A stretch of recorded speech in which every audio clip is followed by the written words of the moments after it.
Ucom-ի աջակցությամբ Microsoft ինովացիոն կենտրոնի իրականացրած կիբերանվտանգության կրթական ծրագիր դպրոցականների համար դասընթացն ամփոփվեց մինի CTF մրցույթով, որին մասնակցեց 61 շրջանավարտ կազմելով 19 թիմ։ Նրանք մրցեցին Jeopardy ձևաչափով CTF հարթակում եւ լուծեցին տարբեր բարդության առաջադրանքներ, որոնք ընդգրկում էին կիբերանվտանգության հիմնարար թեմաներ։ Մրցույթի առաջադրանքները մշակված էին իրականությանը մոտ սցենարների հիման վրա։ Մասնակիցները թիմերով լուծում էին կիբերանվտանգության տարբեր խնդիրներ, կիրառելով տեխնիկական գիտելիքներ, տրամաբանական մտածողություն եւ թիմային աշխատանքի հմտություններ։ Այն ծրագրի մասնակիցներին հնարավորություն տվեց գործնականում կիրառելու դասընթացի ընթացքում ձեռք բերած գիտելիքներն ու հմտությունները։ Ucom-ը կարևորում է այս ծրագիրը, որովհետեւ ինքը տեսնում է, թե այս երեխեքի աչքի մեջ ինչպիսի փայլ կա։ Եվ այս երեխեքը, այս սերունդը, որ մենք այսօր տեսնում ենք, ինքը ավելի ճկուն է մտածելակերպով, ավելի պատրաստական է կամքով։ Դրա համար կարծում եմ ոսկի առիթ է այսօր, որ աշխատել այսպիսի երեխաների վրա ու իրենց օգնել իրենց ճկուն մտածելակերպը ավելի զարգացնել, որ ավելի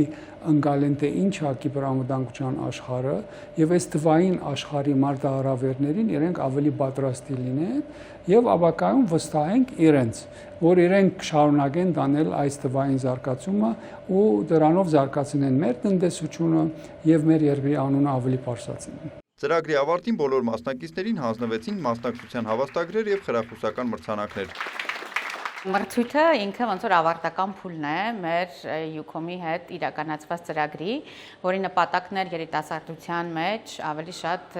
հետաքրքրությունը մեծացնել դեպի կիբերանվտանգության ոլորտ եւ տալ իրենց հիմնարար գիտելիքներ, որից հետո իրենք հնարավորություն կունենային արդեն շարունակել իրենց հետագա գիտելիքները մեծացնել։ Ucom-ի աջակցությամբ իրականացված ծրագրին մասնակցել են 14-ից 17 տարեկան դպրոցականներ։ Դասընթացի մասնակիցները ծանոթացել են ժամանակակից թվային սպառնալիքներին, սովորել դրանցից պաշտպանվելու հիմնական գործիքներն ու սկզբունքները, ինչպես նաև պատկերացում կազմել կիբերանվտանգության ոլորտի մասնագիտական հնարավորությունների մասին։ Մինի CTF մրցույթը դարձավ ձեռք բերած գիտելիքներն ու հմտությունները գործնականում կիրառելու եզրափակիչ փորձությունը։ Կիբերանվտանգության մասին որոշ չափով գիտելիքներ ունեի, բայց այս դասընթացից հետո արդեն հասկանում ես, որքան խորություն կա այդ ամեն ինչի մեջ, որքան պիտի տվյալների հետ ավելի ապահով զգույշ վարվես։ Այս ոլորտի զարգացումը շատ կարևոր է մեր երկրի համար, քանի որ եթե կիբերանվտանգության մասնագետներ չլինեն, հաքերները կարող են հանգիստ մուտք գործել մեր դատաներ եւ իմանալ բոլոր տվյալները։ Այս նախաձեռնությունը դարձավ Ucom-ի եւ Microsoft ինովացիոն կենտրոնի համագործակցության հերթական կարևոր քայլը, նպաստելով Հայաստանում երիտասարդների թվային գրագիտության բարձրացման ու տեխնոլոգիական կարողությունների զարգացմանը։